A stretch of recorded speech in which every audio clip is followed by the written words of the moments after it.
My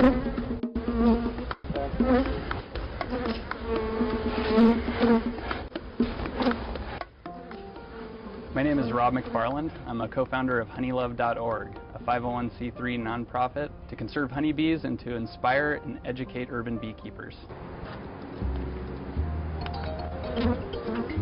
I've been keeping bees here in Los Angeles for about 18 months.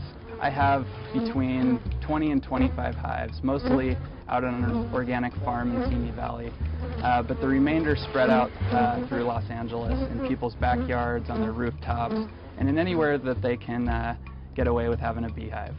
My wife and I got involved with honeybees and started Honey Love after a swarm of honeybees showed up in our backyard.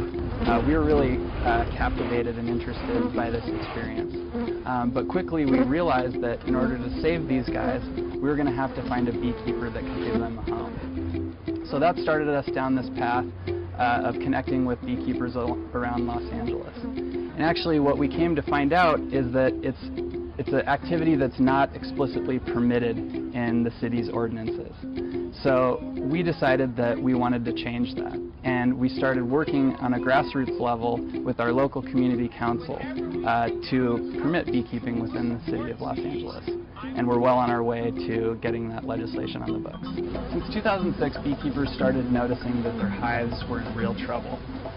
This phenomenon became known as colony collapse disorder. And just like it sounds, beekeepers' colonies were literally disappearing. They were collapsing without any kind of warning. One day they'd be just fine, the next day they'd literally be gone. Without honeybees, our food would be vastly more expensive. It would require us to hand pollinate each flower. So every time you eat an almond, every time you eat a pear, an apple, anything like that, it's thanks to a honeybee. They say that 1 in every 3 bites of food is brought to you by a honeybee. So honeybees are critical to our food supply.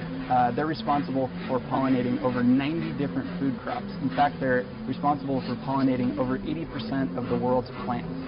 So without honeybees, we'd be in real trouble. So beekeeping is a great way to save money on your food costs. It really enables you to grow your own food. To grow your own food, of course, you'll need something to pollinate those crops, and there really is no better pollinator than the honeybee. The first thing that I tell people about getting started with beekeeping is join a bee club. You're going to need people to mentor you. The second step is educating yourself.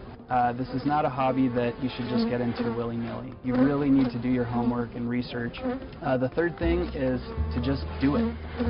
It requires some equipment that you're going to have to purchase. My hope is that not that everyone becomes a beekeeper, but that everybody realizes the stake that they have in the future of the honeybee and does their part, whatever that is, to contribute to preserving the species.